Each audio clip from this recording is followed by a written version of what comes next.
Hello, Tar Heel Nation. Welcome back to the UNC Hoops Talk podcast. I'm your host, Dan DeWitt. This is the August podcast where annually we go through, and this is the recruiting podcast. This is completely committed to recruits that have committed, that we've offered, that we're looking at, and all that, and just kind of where we stand for next year as far as recruits, and even in going to the year after that. So I am not that big into recruiting. I know the kind of the big names, but I cannot say enough about the job that Blake does over at Keeping It Heel. So Blake is here, and Blake, how you doing? I'm good, man. I'm good. I'm excited for first football to come back around, and then basketball soon after. So it's going to be an exciting fall, especially for North Carolina sports.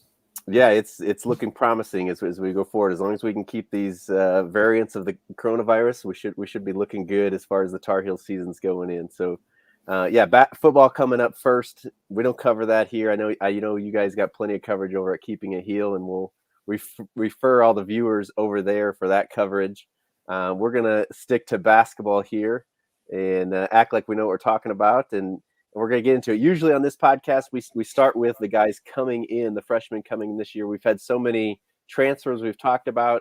We're gonna cover the freshmen as we get into kind of the roster podcast later in the fall here as we go. So we're going to skip over Styles and Dunn on this podcast. We're going to jump into the class of 22 next year, guys that will be freshmen next year coming in. Stuff that still can change between now and then. But as far as this podcast goes, what we know. So we right now have 3 commits, correctly, for next year? Correct. So we got JP Tokido's little brother coming in at point guard, semi-combo guard, I think. We have Will Schaefer, a 3-star guy that a little bit unusual. He's going to come in halfway through this season, right? January or something like that, join the team, be able to practice. So that'll kind of help him be better prepared for next season. And then Jalen Washington, another 5-star big guy coming in there here. So let's go through those guys first. Give us, comparison if you have one to a former Tar Heel, or just kind of what type of player they are, what we can kind of expect their freshman year as they come in next year. Touching on Will Shaver, I think it's a really good thing that he's going to come in early because, like you said, he is a 3-star recruit. He's a guy that is probably going to have to, fight for some time. He's going to have to earn minutes, and depending on who the Tar Heels bring in, obviously, for the remainder of this cycle and next cycle, he will be a guy that probably has to, wait his turn and then eventually, work through, becoming accustomed to the offense and getting better and better throughout his time. I do think he's a guy I would probably be at North Carolina for 3 or 4 years, provided he doesn't transfer or something with all these new transfer rules. Got pretty good size. He's like 6'9", 245, so he's got a pretty good basketball body. He is developing as a player. I think he'll still probably get a little bit bigger. I think he can probably continue to put on a little bit of muscle, and he's a guy that does have certainly has potential. And and I don't think it's just like the North Carolina recruiting boost where sometimes we see the recruiting rank go up after they commit to North Carolina. I think he's a guy that legitimately has potential. And, he's a good scorer. He's good around the low post, and he can also face up and he can knock down jumpers from outside. And that's what we're kind of seeing as maybe the biggest difference in the early returns for Hubert Davis as the North Carolina head coach, as opposed to what we've seen in the past. We're seeing more of the Walker Kessler types where these are big guys that can not only play inside, but they can face up out to the 3-point line. And I think that is a high priority for Davis and his coaching staff, is to get guys that are versatile, get guys that are sort of in this new era of basketball where, yes, they're big and can play inside, but they can also spread the floor. Spreading the floor is something that obviously the Tar Heels have had a hard time doing the last couple of years. Last year was terrible. It goes without being said. The lack of shooters. Yes, Kerwin Walton was good. But you can't do it with just one shooter. And you certainly don't want to limit it to just being one guard. If you can get guys that are big guys that can step out and hit shots, that's dangerous. That's great, especially when you have a guy like Armando Bacot who isn't going to step out, but he's going to eat in the post. So if you can spread him out, for example, this year with a Dawson Garcia, who can do his thing in the post, but he's also able to step out to 20 feet and hit shots. That's a big deal, especially in today's game. So Shaver's a guy that I think will develop over time. I think he'll get better and better, but I do think that he will, see his minutes gradually increase over the next few years as he gets better and better. So before you move on here, you're Sure. talking about, I don't know, I'm just curious, as you were talking there, are we going too far away from the Armando Bacot? Obviously Roy Williams, we wanted two of those guys. We wanted two Bacots. Are we going to get those guys anymore, or is it all going to be stretch guys going forward? I obviously more and more of the game is turning to these very versatile, gifted bigs. It's been happening over the last 10 to 15 years. At one point, Anthony Davis types were very rare. That wasn't, the Dirk Nowitzkis of the world. That wasn't the norm. It's becoming more and more normal now, and we're seeing more and more of these guys that are very, very tall, but they're also skilled shooters. I wouldn't say that you're never going to see the Tar Heels get the Armando Bacots, the Sean Mays, the Tyler Hansbroughs of the world. It all has to do with fit, I think. And I don't think what you're going to see with Hubert Davis is I don't think you're going to see him load up on guys that are very one-dimensional. And that's all due respect to Armando Bacot. He's a terrific inside player. Versatility, though, isn't his thing when it comes to scoring the basketball. He is going to score the basketball primarily very, very close to the bucket. Still a valuable thing to have. More valuable, though, I think in Hubert Davis's mind is instead of having an Ed Davis with, a John Henson, two guys that absolutely can't shoot outside, but they can do good things in the post. I think he's more focused on maybe having one of those guys, and then you've got your other guy that can step out. And that's going to help sort of create that spacing and allow for guys to get shots, because then you're not just double, triple teaming in the low post. You're making it very hard for the team if you've got multiple shooters, which I think this team is going to have multiple shooters. And I think moving forward, you're going to see them have multiple shooters. It makes it very hard to guard. So, I think the game is moving away somewhat from those traditional bigs. Sure, you're still going to have your Giannis Antetokounmpos, and you're going to have, your big guys that work primarily inside. But I think more and more you're going to see your Joel Embiid type guys who, they do their best work inside, but they are capable of stepping out. And I think that's what you're sort of seeing in the very early goings with Hubert Davis is that, I think Walker Kessler obviously didn't like the way he was being played and didn't like the way he was being utilized, among other things. And I think you're going to see Dawson Garcia kind of do what Walker Kessler wanted to do. And I think you're going to continue to see guys play that way. And I think it's a smart move because the game is changing. And while the Sean May, Jawad Williams thing worked very well back in 2004, 2005, and again, then you saw Deion Thompson and Tyler Hansbrough. The game has still continued to change even in the past 15 years, and it is becoming a much more versatile sort of stratosphere for those big guys, and they're doing a lot more things than they used to do. But I think if you can have a combination of both, that's what he's going to try to do. All right, so before we move on here, we got Gil throwing some comments up here as he usually joins us here on the podcast, but Gil would like us to see us go opposite of small ball. He wants to see some Goliath ball. So apparently he wants Armando at the 1 here because his next question then is how many threes is Armando going to take and make this season? I don't know if you even want to touch that one. I know that's kind of a touchy subject for you. I know. So maybe we're better off just moving on there. I'm going to, at least one of those numbers is going to be 0. Maybe both, hopefully both, but at least one of them will be 0. All right, so let's move on here. You want to hit Trimble or Washington next? So you mentioned that Trimble is maybe kind of a combo guy. I think Trimble is capable of running the point, and I think he's a really good scorer, and I think he is going to be better than his brother.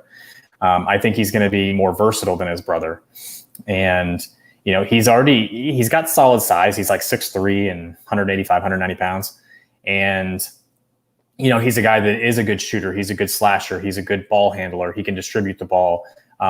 He's capable of facilitating the offense. So I think he's a guy that, while maybe not as athletic as JP Tokoto was, because his athleticism was off the charts. Obviously, we all know that. If you watched him play one game or 100, you saw the athleticism there. What you didn't see was the consistency on the offensive side of the court. And, while he was very quick and he could jump out of the building, as an offensive player, his brother certainly has him beat. And I think we'll see a lot of that. So obviously it depends on a number of things. I'm not saying this will happen, but if Caleb Love were to stick around for another year, obviously you see Trimble's position with the team sort of change, because if Caleb Love wanted to stay, Caleb Love is going to be the starting point guard. On the other hand, if he leaves, which I would lean toward that's what's probably going to happen, does Trimble come in and take over at the 1? Or what do we see happen with RJ Davis this year? Does RJ Davis progress as a ball handler and facilitator and a guy who can run the offense primarily on his own? And does he move over to the 1? And then you see Trimble just kind of jump in wherever, at the 1, the 2. I don't know. Those are things that are yet to be seen, but I do think he is capable of running that. I don't necessarily want to see him have to do it as a freshman, though. But as we've seen in the past, that's very situational. Sometimes they have to. We saw Marcus Page have to do it. I mean, we saw Bobby Frazier have to play point guard as a freshman. So at times it does happen. We're just not there yet. And he's a 4-star, so we don't expect him to necessarily be a one and done unless he just blows up. Like you say, he's got to take it as a freshman, run the point guard, and he has a Kobe White year, and then he's gone. But we wouldn't expect that out of him, right? I don't expect it. Having said that, I didn't expect it from Kobe. I also don't think that Trimble is going to be as naturally gifted of a scorer as Kobe White showed us at the college level. I mean, Kobe White was an outstanding scorer, inconsistent from time to time, which obviously we still see him doing in Chicago as he kind of still learns the ropes there. But I don't see that being the case for him. I don't think he's going to do that. And I don't think he'll be quite as high volume of a shooter. I don't think you'll see him shoot nearly that much. If he does, I don't know what's going on with the rest of the offense. But I certainly would foresee him being a multiple year player. But obviously, if he's so great that he leaves after 1 year, that's a good thing too. And there's an argument to be made for that. If he plays that well, I mean, maybe it was a good thing. Right. Hopefully that means we had a great season. Yeah. Right. So we've had a ton of point guards come through North Carolina. Is there any comparison that you can think of that Trimble would remind us of, given that he still is a freshman and a lot of room to grow yet? I mean, it's tough. Is he an up and down guy like Ray Felton, Ty Lawson? Is he a passer like Kendall Marshall? So he may be a combination of several. He doesn't have the kind of speed. Who does as Ty Lawson? Right. I haven't seen one. I didn't see one before him, and I haven't seen one since. I don't anticipate seeing one. So he doesn't have the kind of speed of a Ty Lawson. I also don't think he'll be the offensive threat that Ty Lawson was, because Ty Lawson was absolutely fabulous. He was sensational. I don't see him having the toughness and the dog in him that Raymond Felton had. Raymond Felton, when he wanted to lock down on an offensive player, he could absolutely lock you down. He was tough. I watched him play with a fractured wrist. I mean, the guy surprised me at every turn. He was fantastic. Nobody that I foresee in the future, maybe anywhere, is going to be the kind of passer that Kendall Marshall was, because he's still maybe the best. His sophomore season may have been the best passing season I've seen from certainly a high major player ever. It was phenomenal. He was terrific. I think he averaged like 9.6 assists that year, and he was fantastic. His assist to turnover ratio was amazing. Having said that, Trimble's going to be a much better offensive player than Kendall Marshall that was. Maybe Trimble ends up being kind of a Joel Berry type. He's not going to be a guy that gives you 7 assists a game, but he's going to be a guy that, maybe eliminates, too many mistakes and turnovers, gives you 2, 3, 4 assists a game, but also can score points for you and control the game, facilitate the offense, score a big shot here or there. I think it's much more likely that he ends up like a Joel Berry type than, a Felton or a Lawson or a Marshall. And if he ends up being that way, then I think the Tar Heels will be in good shape. I would say if we get what we got out of Joel out of him, we'll be. And I'm not going to say yet that we're going to get exactly Joel Berry, but I think he will probably end up being more of that type of player than the other 3 guys.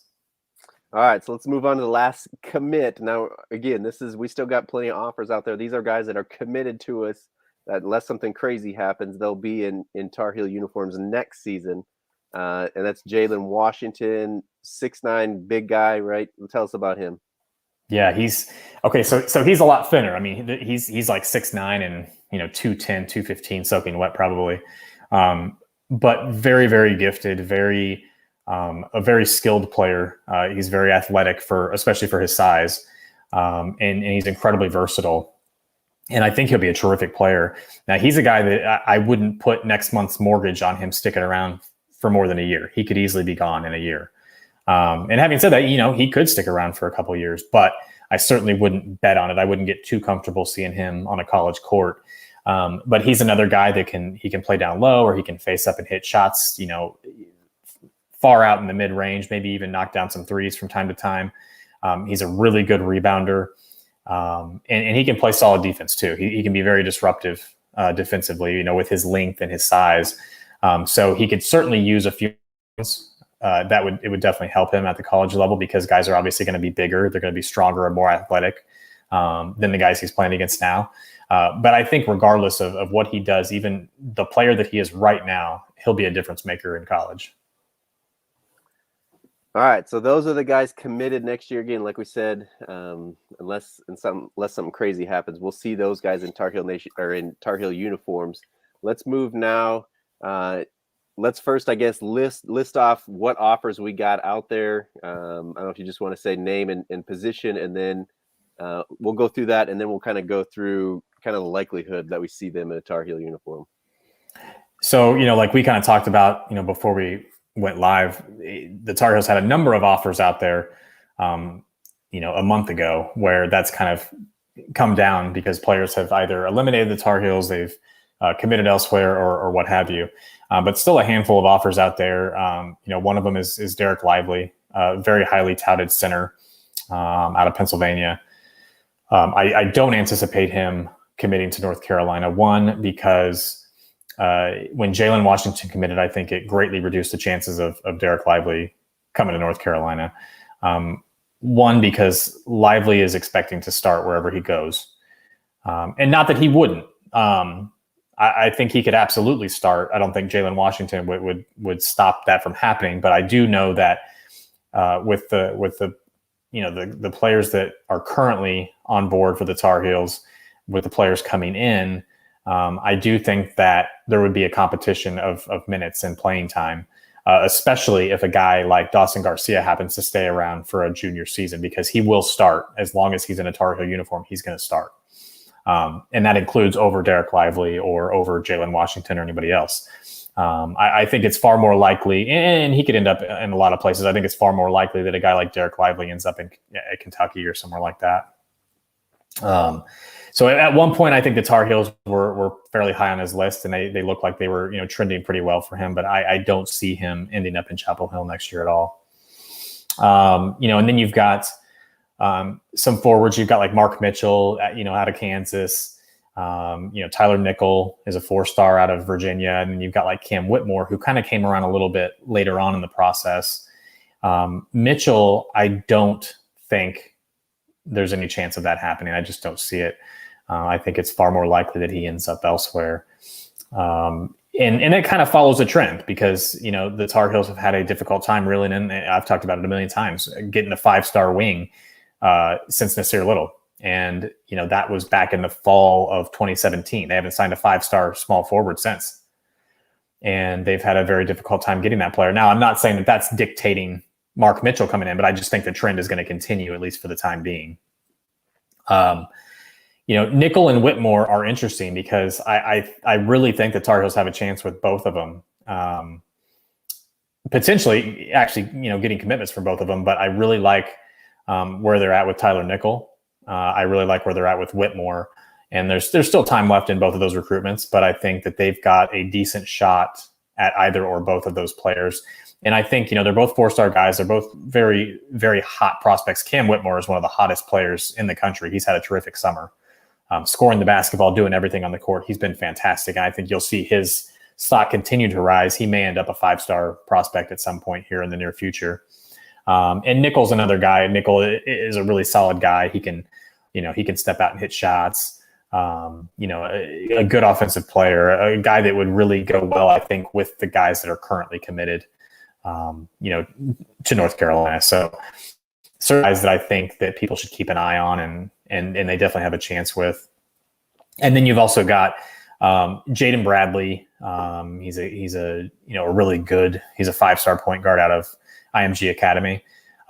His recruitment is really hard to read.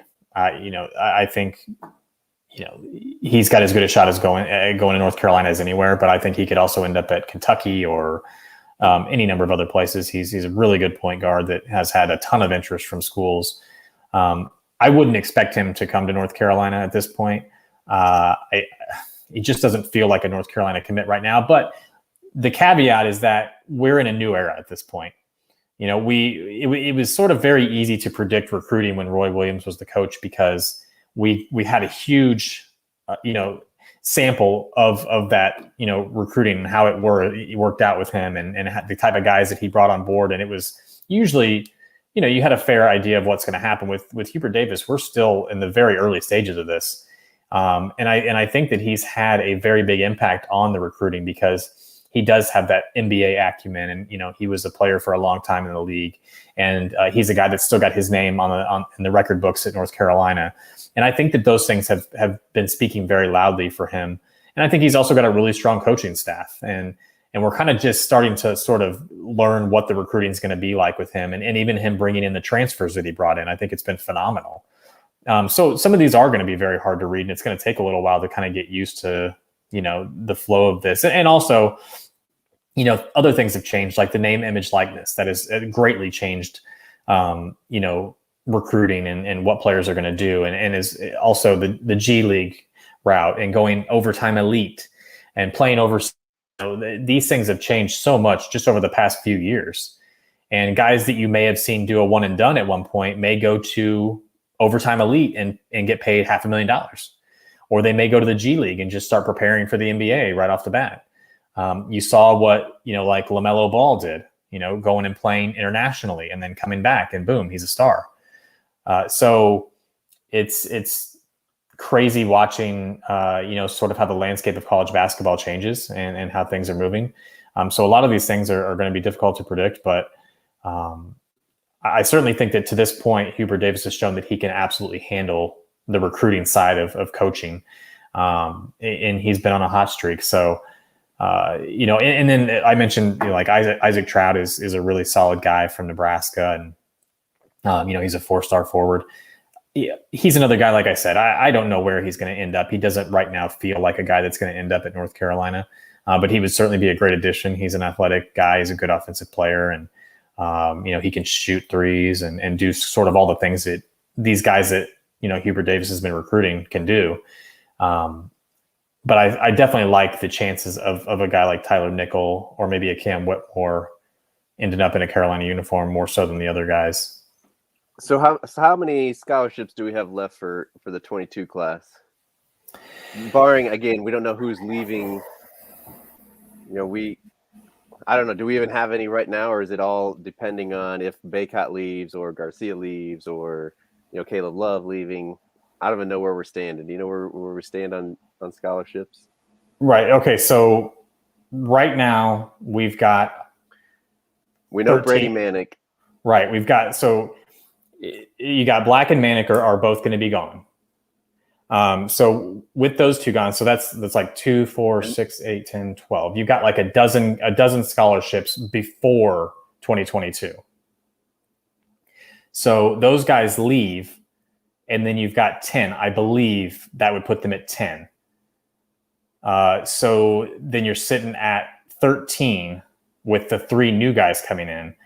But obviously, I think there's a strong belief from Hubert Davis and company that Baycott will be gone. So that would go down to 12. And then that Love will be gone. That would be down to 11, which would leave you 2 more. Now, somebody correct me if I'm wrong on the math there or the thought process, but I believe that he would be recruiting right now, ideally for 2 more guys, because there's a strong belief that Baycott will not stick around after this year. If he does, it indicates that he probably had a bad season, and that's not what we want. Right. And then Love, the same thing. I think he'll leave with a strong season. So let's go with that. We got 2 scholarships out of the guys we mentioned here. Where would you put your money on the guys that we get for next year? I'll say they'll get. like I said, I would love for them to get Nickel and Whitmore. I will go with them only getting one of them. I don't know which one, but I'll say they get at least one of them. And then I would say they probably, grab a guy off the transfer market or get a lower ranked guy. But I certainly think it's possible that they get both. And if they do, I think it's fantastic. At that point, they would have put together a terrific class. But let's say at this point that it ends up being Whitmore and somebody.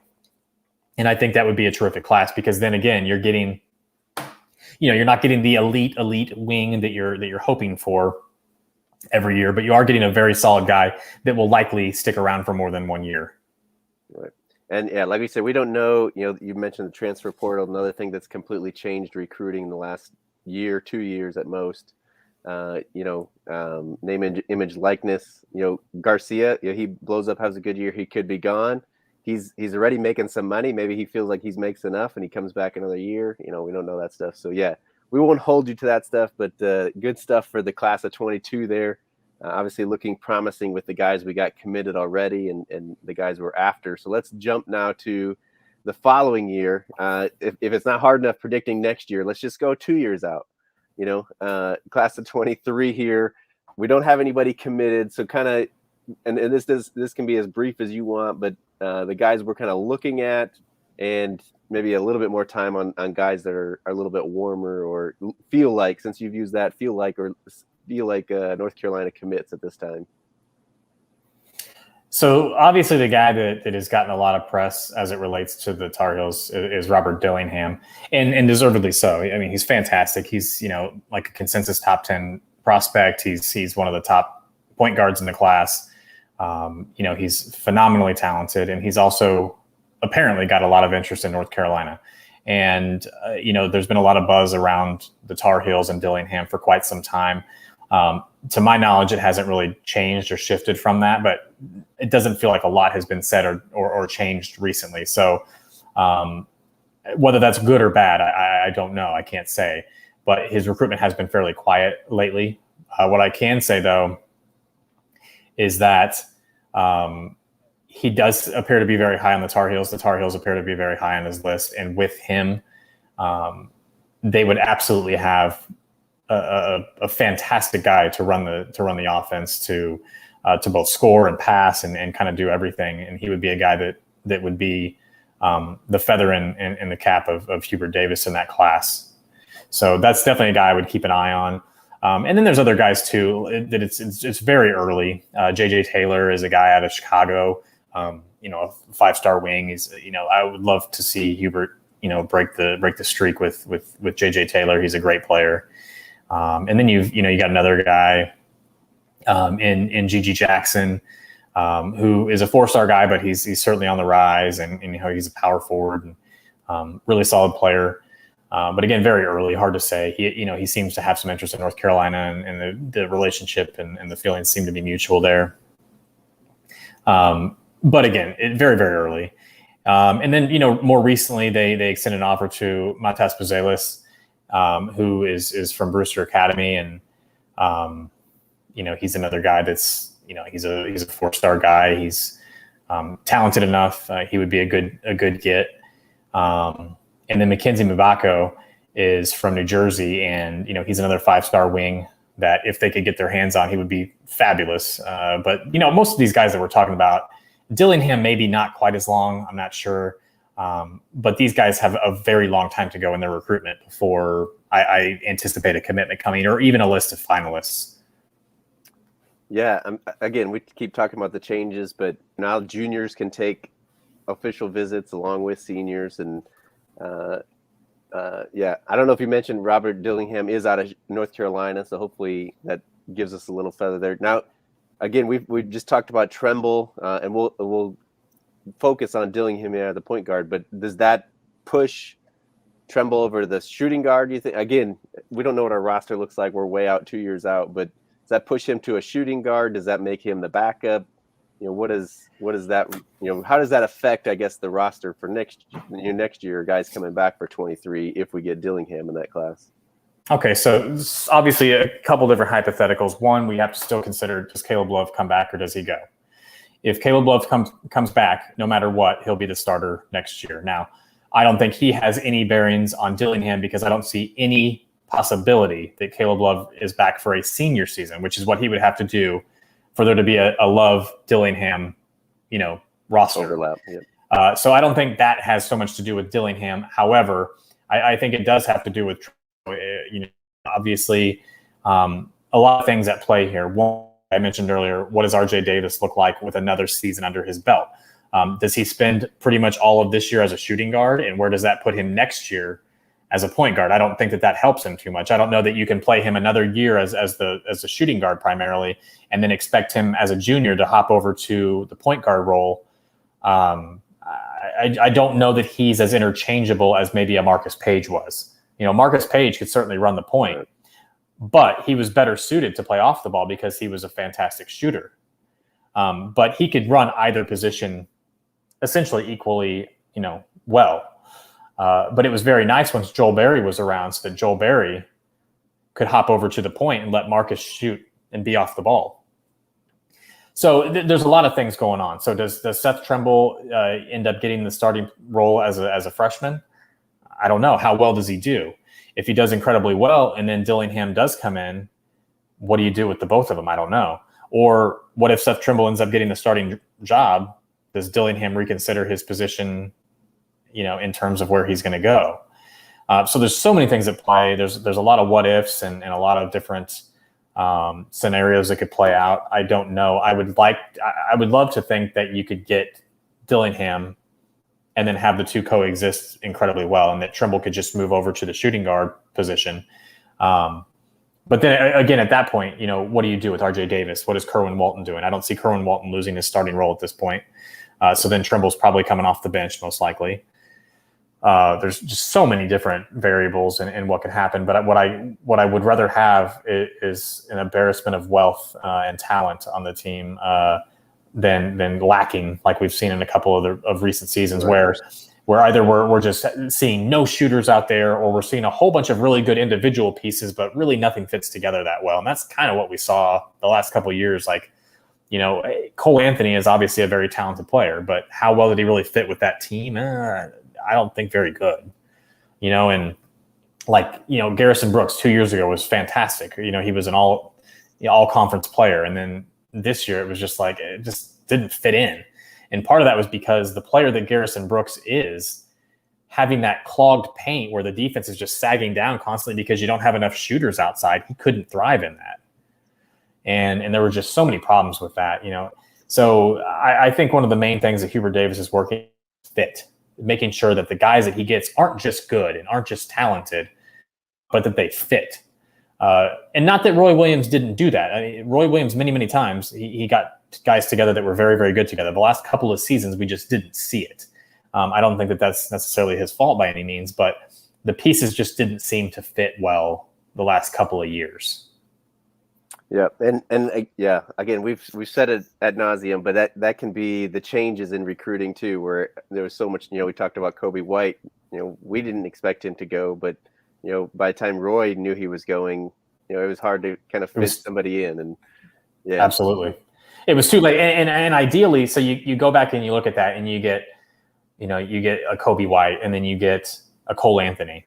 And what would have been fantastic is if you could have Kobe White running the point and have Cole Anthony playing off the ball. Now that would have been something really fun to see. And I think it would have worked out a lot better because Kobe was a little more of a passer. He wasn't quite so ball heavy. Cole Anthony was going to take the air out of the ball pretty much every possession.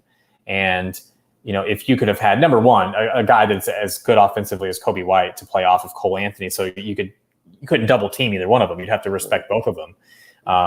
It would have been fun to see. And obviously, as you said, nobody initially anticipated Kobe White going pro after one season. Certainly Roy Williams didn't either. And that changed everything. And that was difficult to overcome. Yeah. All right. So hopefully we've thrown plenty of names out there for people watching and listening this to kind of keep an ear out for over the next couple of years. So this is a pretty good question, I think, from Grant to end it on. As good as Hubert's bringing in transfers, he's picking up commitments from some top guys, mixing in guys that are going to stay a few years. His question is, do you think we'll have enough guys to platoon, or do we keep a 7-8 man rotation?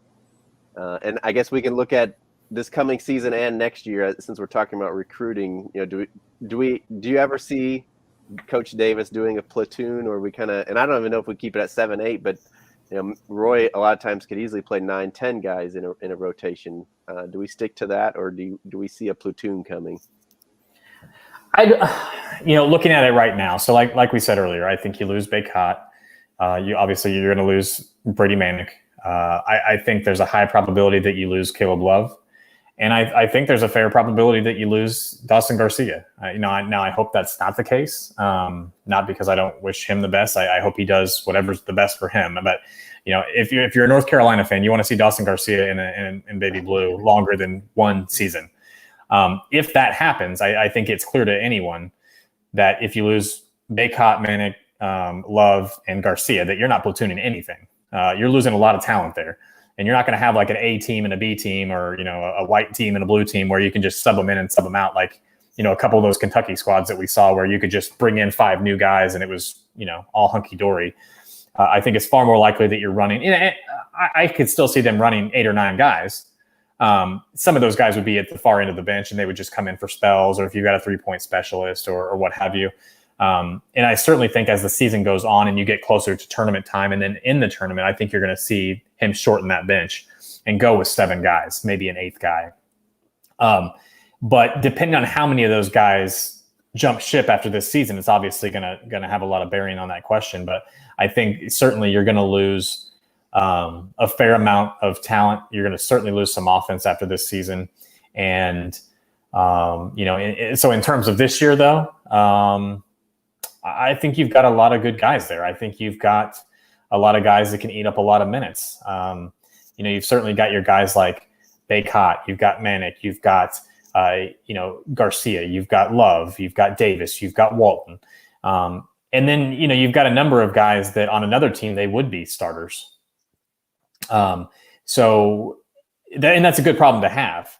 I still think that this year it's more likely he probably does run about 7 guys with very regular minutes. And then there's like an 8th, 9th, maybe a 10th guy from time to time that comes in and eats up a little bit of minutes, spells guys while they, get a breather and a swig of water. So if you think about it, let's just say your sort of 6 main guys are Love, Walton, Manick, Baycott, Garcia, and Davis. Those are kind of the 6 guys, I think. But then you still got guys like a DeMarco Dunn coming in, who's a very capable player. You've got Dontrez Styles coming in. You've still got Puff Johnson. You've still got Anthony Harris. If he can stay healthy, he's a difference maker. You've got Justin McCoy, who's a very solid player, especially defensively. So you've got a lot of guys there. Now, I don't think who you're missing yet, don't you? Who did I miss? Who didn't I say? Leaky Black. Leaky Black. You've got Leaky Black. Yeah. Well, so, and to get to his point, I think we maybe have the numbers of quality players to do it, but like you were saying earlier, I don't know that the fit is there to do a 5 in 5 out swap. You're going to drop in certain positions if you just do a straight 5 out switch. Point guard, least of which point guard. That's where my biggest concern would be if there was a platoon conversation. Who is your point guard that's going to come in and give you the same level of play as Love? And of course, when you're talking about a platoon, I mean, you're sort of talking about, equal output. If you're subbing this in, you're thinking, okay, it's about the same. Well, I don't see that being the case. I think even as much as Love struggled, through part of the season or in his inconsistency, whatever, I think that this year, I think you're going to see a massive step up. I think you're going to see a lot more consistency from him on the offensive end of the court. I think you're going to see him play more under control. I think he's going to be a really solid player. I don't know who would come in and be as effective and be as much of a difference maker at the point guard position right now. Maybe eventually RJ Davis is that guy. For me, and I've said this from before he ever stepped on a college court. And obviously we knew it at this point when we were having these conversations that Love was in the conversation, but people debated who's going to be the starting point guard. And I said from day one, RJ Davis is not the guy you want at the starting point guard position. He's a guy you want playing off the ball. He's better off the ball. I think last year proved that. Yes, can he run the point? Sure, but I don't want RJ Davis running the point for 30 minutes a game. I don't even want him doing it for 15. I want him playing off the ball. I want him finding his shot. Similar to Anthony Harris. I think Harris can play the point guard for spells, but that's not what I want him doing. I want him playing off the ball. I want him focusing on 3-and-D type stuff. I want him, working on locking down a defender and things of that nature. Maybe DeMarco Dunn at some point, becomes a really good point guard. I still see DeMarco Dunn more as a combo guard / shooting guard. I don't think he's a lead guard. So that's where you got to hope that Seth Trimble comes in and immediately has the ability to potentially step into that position, because Caleb Love may very well be gone, and you may be looking at a situation where you're tasked with deciding, okay, is it RJ Davis, who is really not naturally suited to play the point guard at the college level, in my opinion? Can he? Yes. Is that what you want? I don't believe so. You don't really want Anthony Harris there either. And also with his injury problems, I don't know that you really want to hinge your season on a guy that's had multiple serious injuries and things of that nature. Would Dunn be ready to take over the starting point guard role? I don't know. Is Trimble going to? There's so many questions, and I think this time next year it'll be very interesting to see who's still on the roster. Who's committed for 2023 at that point, and if Love is gone, what direction will Hubert Davis go for that point guard position? Because I think that's going to be the one that's really important. Yeah. All right. So we've talked too much about next year. I know I said at the top we were going to talk about upcoming years and recruits, but I guess that kind of proves how excited we are for this coming season, that, the type of players we got, and we're excited to see how Coach Davis does in his first season, things that'll change, system changes, all that stuff. It shows how exciting it is, and all the more reason for you guys to go over to keepingitheel.com, check out the stuff that Blake and his team are putting out there. All the more reason to subscribe either on YouTube or wherever you're listening to this podcast, to make sure you keep getting the stuff as we put it out here. We're monthly here in the off season. Once we kind of get to October, November, we jump into a weekly podcast to just keep up with all the stuff going on. But we'll talk more about this coming season, the schedule, roster predictions, that kind of stuff coming up in the months to come. But thank you guys for listening and watching. Thank you guys for always supporting the podcast. Blake, thanks for coming on tonight, giving us all these names to watch out for and to keep our ears open for in the next 2 years, and just keep killing it over there. And until next time, go Heels. Go Heels.